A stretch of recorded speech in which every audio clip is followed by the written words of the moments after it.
The summer of 2009 began like any other in the quiet farming community of Millbrook, Illinois. The mornings were cool and damp with dew. The afternoons shimmered under a relentless Midwestern sun. Tractors hummed in distant fields, the air filled with the scent of cut grass and freshly turned soil. To the casual observer, Millbrook was a place untouched by chaos, a town where everyone knew everyone, and nothing ever truly changed. Dr. Elias Harper was one of the town's few physicians, known not only for his steady hands and calm demeanor, but also for his unshakable devotion to his patients. In his early 40s, he carried himself with quiet confidence, tall, broad-shouldered, with neatly kept dark hair already streaked with silver at the temples. He was the kind of man who inspired trust before he even spoke. Patients said his voice alone could lower a fever.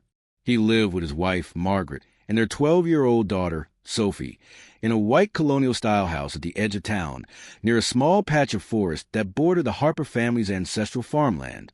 The Harpers had lived in Millbrook for 3 generations. The land was their heritage. But Elias had chosen medicine over agriculture, trading soil and seed for scalpels and stethoscopes. His days followed a familiar rhythm. Up before sunrise, black coffee, 2 sugars, 1 slice of toast. He would walk Sophie to the school bus stop, exchange a few words with neighbors, and drive the 15 minutes to Millbrook Medical Center, where he had served for nearly a decade. There, he treated everything from hay fever to broken bones, and occasionally something more serious, a cardiac emergency, a car accident, or the rare case that tested the limits of the small-town clinic. Elias was not a man of extravagance. He drove a 10-year-old Ford, wore the same gray wool coat every winter, and never raised his voice. He attended church on Sundays, volunteered at the town fair, and never left a patient unattended, even after hours. If there was a fault in him, it was a quiet intensity that sometimes drew him inward, the long, thoughtful silences that Margaret had learned to interpret as the weight of unsaid worries. His colleagues admired him, though they whispered that he worked too much. The local pastor once called him the closest thing to a saint this town has. Elias had laughed at that. Saints didn't feel exhaustion, and they certainly didn't carry the gnawing sense that something inside them was breaking, because beneath the calm exterior, Elias was tired, the kind of tired that sleep couldn't fix. In the months leading up to the summer, a slow unease had crept into his life. He had begun waking in the middle of the night, drenched in sweat, his mind racing through images of patients he couldn't save, the elderly man who died during a heart attack in his waiting room, the child whose infection had turned septic before help arrived. He carried their faces with him everywhere, stored deep beneath his measured professionalism. To most, he appeared serene. Inside, he was unraveling. Margaret had noticed. She saw the way he stared at nothing for minutes at a time, the way he rubbed the bridge of his nose after every long shift, the way he flinched at the ring of the phone after dark.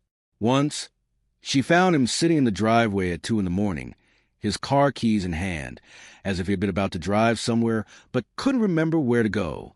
"Are you okay?" she asked softly. He smiled tiredly. Just couldn't sleep. But she knew it wasn't that simple. In early May, the medical center faced a tragedy that would quietly mark the beginning of the end for Elias Harper. A patient named Lyle Benton, a farmer in his 60s, had come in complaining of severe chest pain.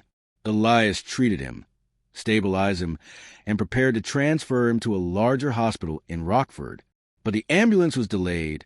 A tractor trailer had overturned on the highway, blocking the route. Benton went into cardiac arrest before they could leave. Despite Elias's desperate efforts, the man died on the stretcher as the sirens wailed in the distance. The loss devastated him. Benton had been a family friend, someone Elias had known since childhood. He attended the funeral, standing quietly at the back of the church, unable to meet the eyes of Benton's widow. That night he didn't go home. He drove aimlessly for hours along rural roads, his headlights cutting through the mist until dawn broke over the cornfields. When he finally returned, Margaret was waiting on the porch. He didn't explain where he'd been. He just sat beside her, took her hand, and said, "I think I need a break." But he never took one. As June turned to July, the days grew longer and heavier. The clinic remained busy. Heat stroke cases, summer injuries, an outbreak of respiratory illness among the elderly. Elias threw himself into work with mechanical precision. The exhaustion deepened. So did the sense of distance between him and the world around him. Margaret noticed the subtle signs first.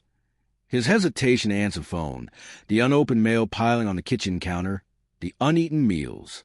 Sophie noticed, too, the way her father seemed to fade from family conversations, how his laughter became rarer, thinner, like a sound remembered rather than lived. On the evening of July 17th, 2009, a thunderstorm rolled over Millbrook. The rain came down in sheets, drumming against the windows. Elias stayed late at the clinic, finishing paperwork long after the last patient had left. When his assistant offered to wait, he smiled and told her to go home. "I'll lock up," he said. "Go enjoy your family." He left the clinic just before midnight. The next morning, his truck was found abandoned 5 miles north of town, near a stretch of gravel road that led toward an old section of farmland, the same land that once belonged to his grandparents. The driver's side door was unlocked. His wallet was still in the glove compartment. The keys hung in the ignition, but Elias was gone. A search was organized within hours. The sheriff's office combed the fields, helicopters scanned the woods, and volunteers swept through back roads with flashlights and dogs. For days, they found nothing. No signs of struggle, no footprints beyond the roadside, no evidence of foul play. It was as if the doctor had stepped out of his own life and vanished into thin air. Margaret refused to believe he was dead. "He wouldn't leave us," she said, her voice steady, her eyes hollow. "Not like that." But the weeks turned into months and the months into years, and no trace of Dr. Elias Harper was ever found. The police eventually closed the case as an unresolved disappearance. Some whispered he had taken his own life. Others believed he had simply walked away, unable to bear the quiet weight of his failures. The farmland grew wild again. The clinic replaced his nameplate. Life in Millbrook returned to its tranquil rhythm. Outwardly unchanged, though beneath it, the loss lingered like a buried fault line.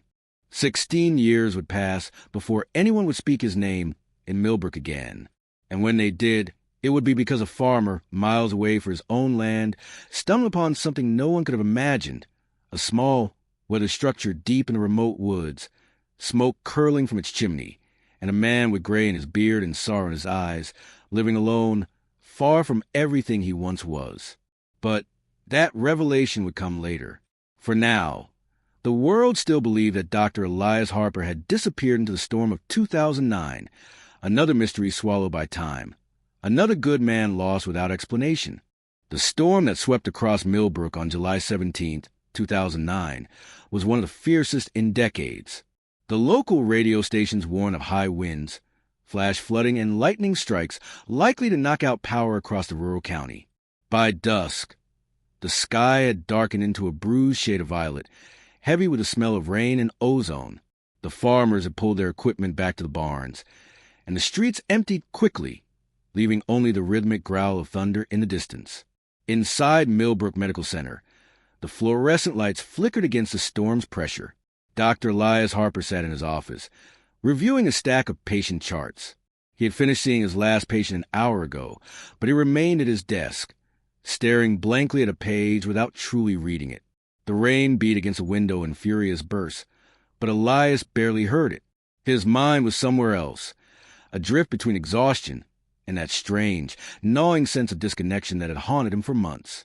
A flash of lightning illuminated the small, sterile office. For a brief second, his reflection appeared in the glass. Tired eyes, sharp cheekbones, a man who looked older than his 43 years. He barely recognized himself. He reached for his coffee, found it cold, and set it aside. On his desk, the clock's second hand ticked louder than it should have. 11:07 p.m. He could go home now. He should go home now. But something inside him resisted. Down the hall, the clinic's night nurse, Carolyn Dwyer, was shutting down the reception area. She poked her head into his office. "You staying, Dr. Harper? The roads are flooding already." He forced a small smile. Just a few more notes to finish. Carolyn hesitated. "You've been here since morning. You need rest." "I will," he promised. "You go on ahead." She nodded reluctantly and left, her footsteps echoing down the hall until the front door shut behind her. Then there was only silence, the sterile hum of machines, the rattle of rain, the occasional boom of thunder. Elias leaned back in his chair, rubbed his eyes, and exhaled slowly. He opened his laptop and typed a few words into an email draft to Margaret. Late night. Storm's bad. Don't wait up. But he never sent it. His hand froze over the keyboard. Then, after a long minute, he closed the laptop and stood. By 11:30, he had packed his briefcase and grabbed his coat. The power flickered as he stepped into the hallway, and emergency lights came on, casting a pale yellow glow. He locked the clinic door behind him and walked into the night. The rain hit him instantly, cold, relentless, almost blinding. He hurried across the parking lot, his shoes slapping in puddles, and climbed into his old Ford pickup. The engine groaned before it started, headlights cutting through sheets of rain. For a long moment, he sat there, hands gripping the wheel, staring into the storm. The wipers squealed back and forth, useless against the deluge. Then, instead of turning left toward home, Elias turned right north toward the outskirts of town. The road was empty. Power lines whipped in the wind, trees swayed violently, and lightning flashed over the open fields. As he drove, his thoughts blurred into one continuous stream of regret and fatigue. The names of his patients passed through his mind like ghosts. Benton, Sanders, little Lucy who hadn't survived the infection. He could still hear their families crying. The sound stayed with him, echoes he could never quiet. He remembered something his father used to say. The land remembers what we try to forget. Elias didn't believe in superstition, but tonight those words pressed on him with strange weight. Perhaps that was why his hands guided the truck instinctively down the back roads leading toward Harper Farm, the place where he'd grown up, the land his family had owned for nearly a century before it was sold off in pieces after his father's death. As he neared the property line, the rain eased slightly, becoming a steady drizzle. He slowed the truck and turned down a gravel path that had once been the old service road. The trees closed in around him, oaks and pines bending in the wind. He hadn't been here in years. The remnant of the Harper farmhouse still stood at the end of the path, a sagging skeleton of wood and rusted tin, half swallowed by weeds. The porch had collapsed, and the windows were dark, yet the sight of it sent a rush of conflicting emotion through him. Nostalgia, grief, guilt. He parked and stepped out into the mud. The air smelled of rain and old timber. He walked slowly toward the structure, his flashlight beam cutting across the ruined doorway. Inside, the air was cold and damp, filled with the sound of dripping water from the leaky roof. He ran his hand across the wall where the old family photos had once hung. The paint was peeling, the memories gone. "Dad," he whispered without meaning to. He didn't know why he said it. A crash of thunder made him flinch. He turned, flashlight trembling slightly. But there was no one there, only the echo of the storm outside. Still, something about the silence felt unnatural, as if the house itself were holding its breath. He sat on what remained of the staircase and listened. And for the first time in months, the constant noise inside his head, the pressure, the guilt, faded into the background. There was only rain, only quiet. He stayed there for nearly an hour. Sometime after midnight, a bolt of lightning struck a tree nearby, shaking the ground. The sound jolted him back to reality. He realized the roads might be impassable soon. It was time to leave. He stepped back outside, the flashlight beam sweeping over the soaked earth. And then he froze. Through the rain, he saw footprints, fresh ones, leading away from the house and down toward the wooded ravine behind the property. He wasn't sure if they were his or someone else's. The pattern looked unfamiliar, larger, deeper. He followed them for a few yards, then stopped. The forest loomed ahead, pitch black except when lightning flashed overhead. Somewhere far off, he thought he heard movement, the crack of a branch, or maybe just his imagination. "Hello," he called out. "Is someone there?" No answer, just the wind and the rain. He should have turned back then. He almost did, but something, some instinct, some thread of curiosity or fate, drew him forward. He walked into the tree-line, the mud sucking at his boots, the flashlight flickering weakly.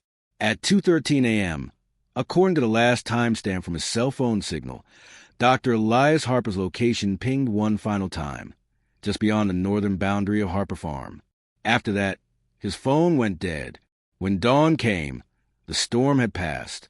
The roads were littered with branches, power lines down, and debris scattered across the fields. Margaret woke to an empty bed and a clock flashing 12 o'clock from the outage. She tried calling Elias's phone, but it went straight to voicemail. By afternoon, when he still hadn't returned, she drove to the clinic. His car was gone. The nurse said he'd left just before midnight. The sheriff's office launched a search that evening. They found his truck abandoned off County Road 9, door unlocked, wallet in the glove compartment. The seat still damp from rain. There were footprints nearby, one set, but they led into the forest and stopped abruptly near the ravine. Search dogs picked up a faint scent, then lost it by the water. No signs of a struggle. No personal items left behind. No clear direction of travel. Only absence. Back in town, people whispered theories. Some said he drowned trying to cross the ravine. Others claimed he'd suffered a breakdown and walked away. But Margaret refused to believe either. She insisted he was alive, somewhere, hurt, lost, or maybe hiding from something no one yet understood. That night, when the rain returned in gentle waves, she stood by the window, clutching his coat. She could still smell his cologne faintly on the fabric. "He's not gone," she whispered. "He can't be gone." Outside, the wind carried her words into the dark fields where, somewhere far beyond the reach of the town's lights, the forest waited, quiet, ancient, and unbothered by the disappearance of one good man. The first year after Elias Harper's disappearance passed like a fog that refused to lift. The storm had come and gone, leaving behind only rumors and an open wound that refused to close. For Margaret Harper, every sunrise was a reminder that he hadn't walked back through the door. At first, the search was relentless. Dozens of volunteers scoured the woods, the ravine, and the abandoned property where his truck had been found. The sheriff's office brought in dogs, divers, and even a helicopter crew from the state police. Nothing. The water levels in the ravine had risen that night, washing away any sign of what might have happened. Margaret went out every day for the first month, wearing his old rain jacket and carrying a flashlight even in daylight. Her neighbors tried to help, but after weeks of finding nothing, the search parties dwindled. Life in Millbrook resumed its rhythm. Only she stayed in motion, orbiting the absence he left behind. By autumn 2010, official search efforts had ended. Sheriff Dean Wallace called her into his office for what he called a closure meeting. He had kind eyes, but his voice was too careful, as if speaking to a child. "Margaret," he said, "we've covered every mile we can. Without new leads, there's not much more we can do." She nodded, clutching the mug of coffee he'd offered. "You think he's dead?" He hesitated. "We have to consider the possibility." "Possibility," she repeated quietly, staring at the steam rising from the mug. "That's not proof." "No, ma'am," he admitted, "but people don't just disappear." She looked up then, her eyes hollow but steady. "You'd be surprised what people can do when they're lost." Margaret didn't hold a funeral. She refused to sign the death certificate the county clerk mailed 6 months later. Instead, she kept Elias's belongings exactly where they'd been. His books on the nightstand, his shoes by the door, his jacket on the peg in the hallway. The house became a museum of pause time. Every evening, she'd sit in his office chair, scroll through old photos on his computer, and search the internet for missing persons forums. There, she found others, wives, parents, siblings, who understood the slow ache of not knowing. She posted his picture on dozens of message boards, joined search networks, and learned how to interpret missing person databases. Each post ended the same way. "If you have seen Elias Harper, physician, 43, last seen July 17th, 2009, please contact me. Margaret Harper." Years passed. The threads of daily life began to fray, then intertwine again in strange ways. People started to avoid her, not out of cruelty, but discomfort. The grocery clerk stopped asking how she was. The neighbors waved, but no longer came by. Grief had made her an island. In 2013, For years after the storm, a man in another county claimed to have seen someone resembling Elias at a bus station. Margaret drove there that same night, 60 miles through pouring rain, only to find the witness uncertain, apologetic. He looked like him, the man said, but older, thinner. Maybe it wasn't him after all. The disappointment hollowed her out a little more, but it also hardened her resolve. She began filing Freedom of Information requests, combing through accident reports, unidentified persons cases, and property records. Her living room filled with binders and maps, lines drawn in red marker, connecting sightings and coincidences. The sheriff's deputies called her the doctor's widow detective. Some laughed behind her back. But Wallace, now gray at the temples, admired her tenacity even as he feared what it might cost her. "You can't live in the search forever," he warned gently during one visit. "I don't live in it," she replied. "It's the only place I still find him." By 2015, the rest of the world had moved on. Technology advanced. The clinic where Elias had worked changed ownership, and new doctors came and went. His office was repainted, his nameplate removed. Yet Margaret still renewed his medical license every year just in case. Her only close companion became Carolyn Dwyer, the nurse who'd seen Elias the night he vanished. They met once a month for coffee, their conversations circling the same questions. "Do you ever think he planned it?" Margaret asked once, voice trembling. Carolyn stirred her cup slowly. "Elias? No, he wasn't that kind of man."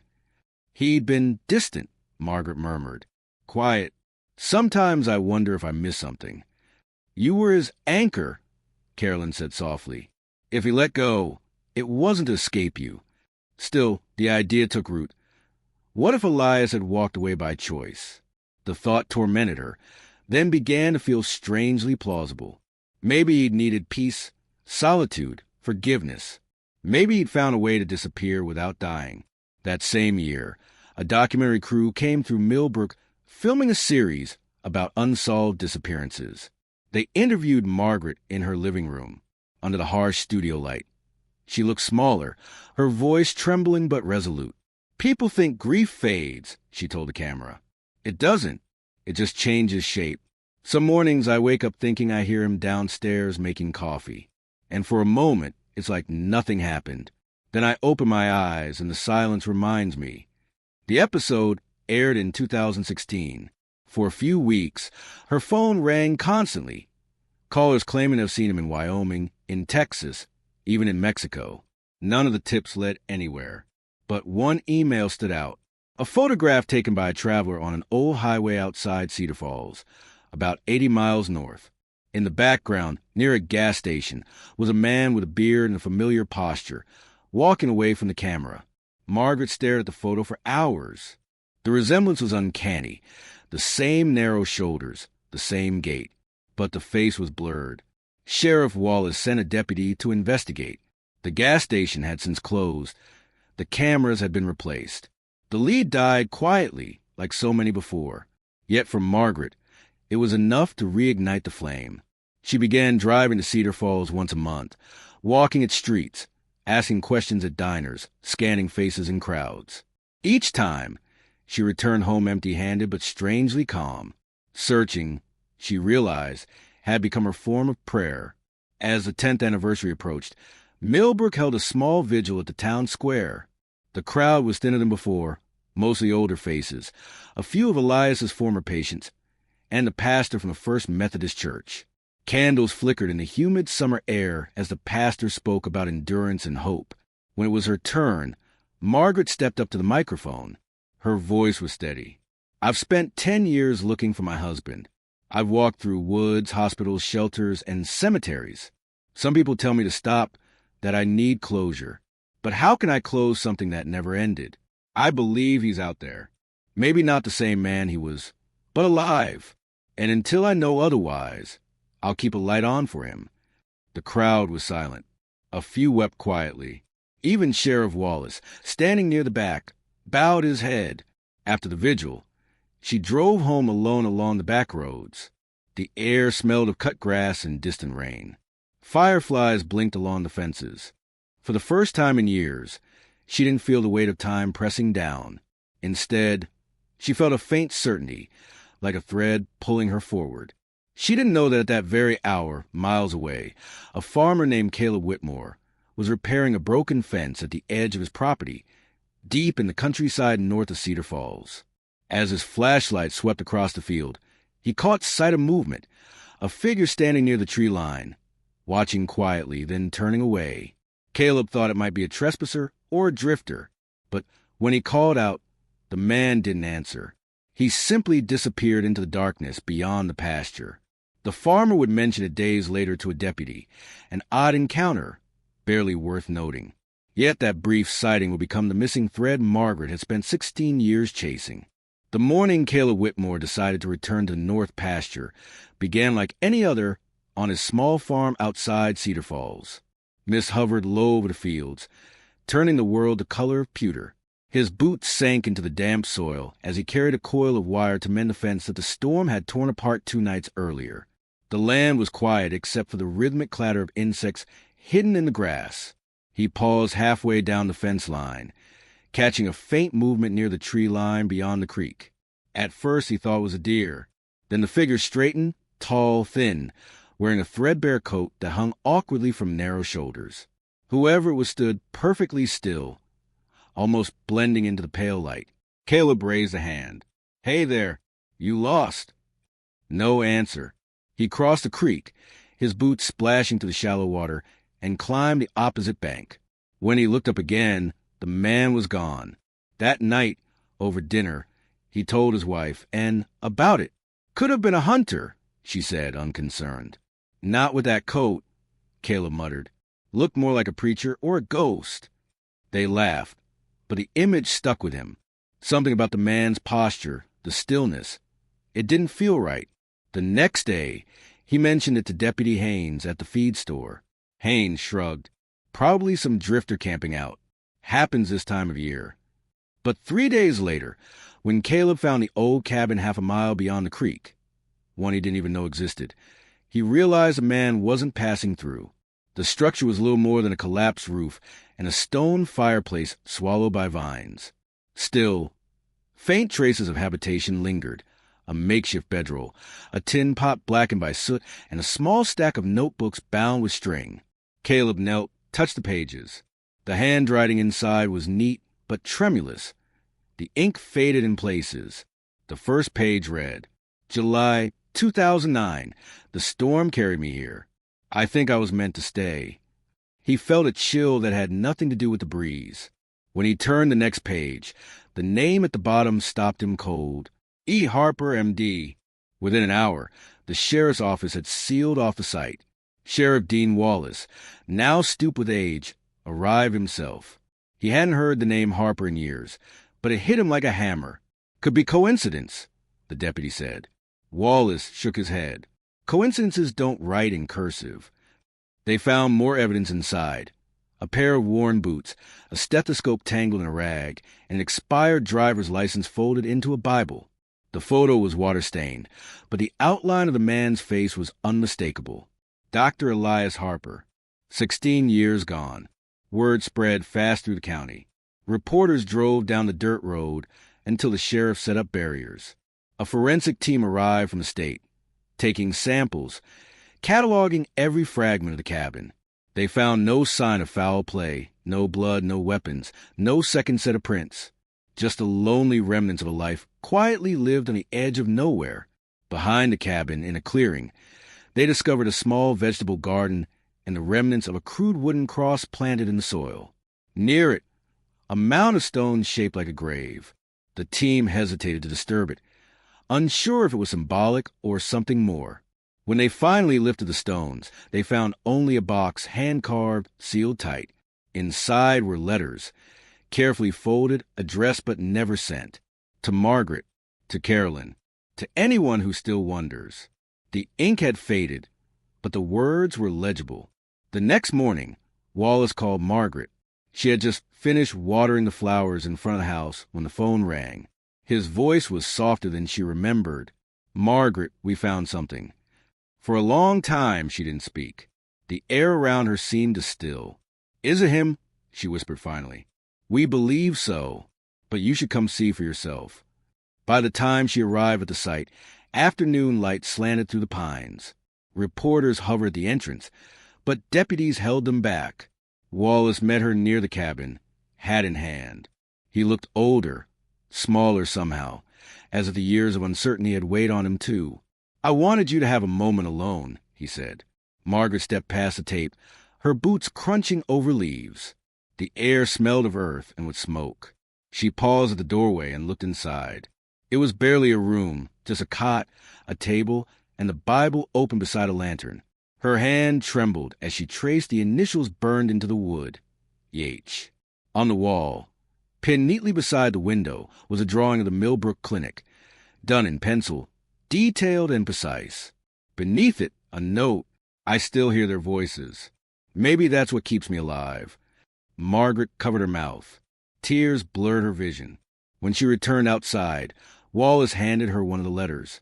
"We haven't opened them," he said. "They're yours." She nodded, unfolding the top page carefully. The handwriting was the same as the journal's, shakier at the end. "My dear Margaret, if you're reading this, it means time finally caught up with me. I didn't plan to leave you. That night, I meant only to drive, to think. But when the storm came, something broke in me that I couldn't mend. I found this place by accident. Or maybe it found me. I kept waiting for the courage to go back. But the longer I stayed, the harder it became. Every day I promised myself tomorrow. Every day tomorrow moved farther away. Please forgive me. I was a coward, not a ghost. Love, Elias." She read the words twice, then once more aloud, her voice cracking. The deputies looked away. Even Wallace blinked hard. Forensic results later confirmed what the evidence already said. Elias Harper had lived in that cabin for years. He'd survived off the land, fishing from the creek, growing vegetables, trading at distant farms under false names. Health records showed he'd treated a few locals for minor injuries, always asking to be paid in food or supplies. A few of them remembered Doc Eli, a quiet man who never gave his last name. Somehow, he had built a life inside the margins of his own disappearance. That evening, as the sun fell behind the ridge, Margaret stood by the garden he had tended. Fireflies drifted above the rows of wilted plants. The sheriff approached quietly. "What do you want to do now?" he asked. She looked toward the cabin. "Nothing," she said softly. "He did his leaving already." Wallace nodded.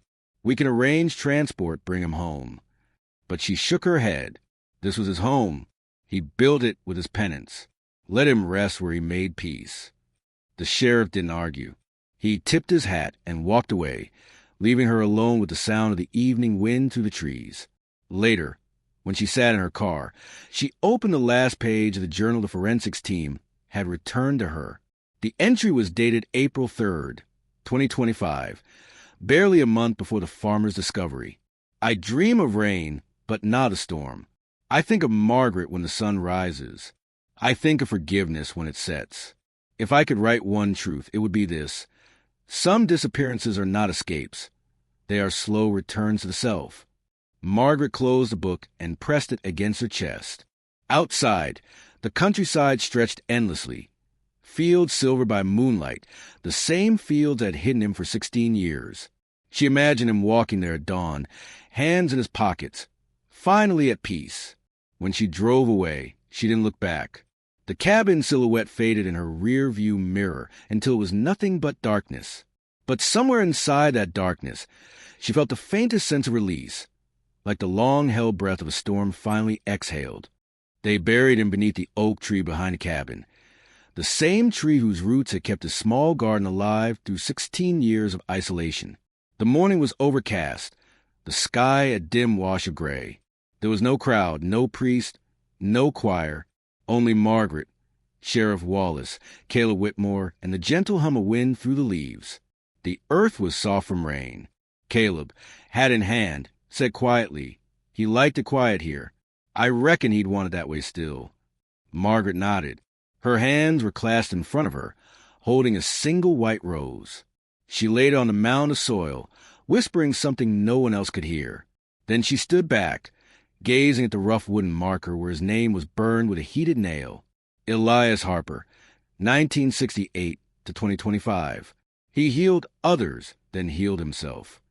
No one asked who had written it. Somehow it had appeared the night before, propped neatly beside the grave. When the others left, Margaret remained. She sat on the stump near the garden, watching the clouds drift above the hills. For a long time she said nothing. Her grief had ripened into something quieter, less a storm and a tide, steady and persistent. 16 years of absence had taught her that love doesn't vanish when a person does. It lingers, reshaping itself into memory, into habit, into silence. She thought of all the mornings she had woken expecting to hear the sound of his footsteps, the soft whistle he used to make while brewing coffee. How she had imagined his voice in the hum of the radio, his shadow in doorways. Now she understood those illusions weren't madness. They were remnants, fragments of a presence that never truly left. After the burial, she drove to the city where they'd once lived. The clinic had long since changed owners. The sign out front now read Cedar Falls Family Practice, its glass doors polished, its walls painted a sterile white. She stood across the street, watching patients come and go, and for a moment she could almost see Elias standing inside, his sleeves rolled up, smile soft, eyes kind. She remembered the way he used to lean against the counter after long shifts, tired but content. "I think people just want to be seen," he had told her once. That's half of healing. Back then she hadn't realized how prophetic that line would become, because when he vanished, it wasn't death she mourned, it was invisibility, the ache of not knowing, the unhealed wound of uncertainty. Now finally she knew, and in that knowing, a strange peace took root. Over the next few weeks, Margaret read through every notebook recovered from the cabin. The pages were filled with Elias's looping script, reflections, sketches, unfinished letters, even recipes written in the margins. The entries spanned years, their tone shifting gradually from despair to acceptance. The early pages were raw, jagged. "I can't go back. Not yet. The storm took more than I can name. Maybe I'm safer in silence." Later, the words softened. "The days passed slowly but kindly. I fixed fences, patched roofs, mend my own hands. The ache is still there, but it hums lower now like distant thunder. And finally, I have forgiven myself for leaving. I hope she forgives me for staying gone." Margaret closed the last journal with trembling fingers. She realized that in all those years, Elias hadn't run from love. He had run from shame. The guilt of failing patients during that storm, the unbearable weight of believing he could have saved more. He had punished himself the only way he knew how, by erasing his own life. She drove back to the countryside one final time in early summer. The land was in full bloom now, the air thick with the scent of wildflowers. Caleb had cleaned the area around the cabin, leaving it intact as a memorial. On the porch that the old lantern Elias had used, glass cracked but still holding a faint sheen of soot, Margaret stepped inside. The air was cool, touched with the faint musk of pine. Sunlight filtered through the gaps in the wall, laying golden stripes across the table. Everything was as he had left it. The Bible open, the cot neatly folded, the journal resting beside a small tin cup. She sat on the edge of the cot, fingers brushing over the worn blanket. For a moment, she imagined he might walk in again, just as he used after a long day, mud on his boots, fatigue in his eyes, but still carrying that quiet gentleness that had drawn her to him. "I found you," she whispered to the silence, "and I forgive you." The words lingered in the air like incense, then dissolved. Outside, a soft breeze stirred the leaves. Somewhere in the distance, a flock of crows took flight, their cries sharp and echoing. Margaret watched them disappear into the blue, thinking of all the years Elias had spent in that solitude, learning, perhaps, the final lesson his own heart demanded, that love, like nature, endures by adapting, not by holding on. She picked up a small stone from the path and placed it gently atop his grave. It was a tradition he used to practice at the hospital when patients passed, leaving a stone on the windowsill as a promise to remember. Now it was her turn. As the day faded, she sat beneath the oak tree and opened one of his final letters, one she hadn't read before. The paper was yellowed, folded several times. "To whoever finds this, do not call it disappearance. Call it transformation.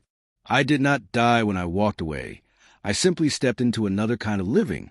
I built a smaller world where the air could reach me, where guilt could quiet itself. If love survives anything, it must survive distant silence and time. And if she ever finds me, tell her this: I never stopped loving her. I only stopped believing I deserved to. The words blurred as her eyes filled. She folded the letter carefully, placed it back in the box, and closed it with both hands. Night came slowly. The horizon turned violet, then deep indigo. Fireflies flickered between the trees like tiny constellations. Margaret lingered until first stars appeared, feeling the stillness settle over the land. She thought about what would remain after her own life, after all the griefs, all the unfinished conversations. Perhaps only this: the memory of two people who had loved imperfectly but completely, separated not by anger but by the fragile nature of being human. She smiled faintly. For the first time in years, the smile reached her eyes. On her drive home, the radio hummed softly, and she found herself humming too, a melody Elias used to whistle. The road wound along the valley, empty and peaceful. The moon hung low above the trees, silvering the fields where he had once walked. There was no sorrow left now, only gratitude. Gratitude for the years they had, and for the years he had found peace and solitude. And in that quiet recognition, she understood what it meant by healing himself. It wasn't about escaping pain. It was about making peace with it. By the time she reached the city lights, she whispered one last time into the darkness, "Good night, Elias. Be free." In the end, the world remembered him not as a man who vanished, but as a man who found another way to live. The cabin remained untouched, a silent testament to both exile and redemption. Travelers who passed through sometimes claimed they could hear faint music there, like someone whistling just beyond the trees. Maybe it was only the wind, or maybe, in some quiet way, love really does echo.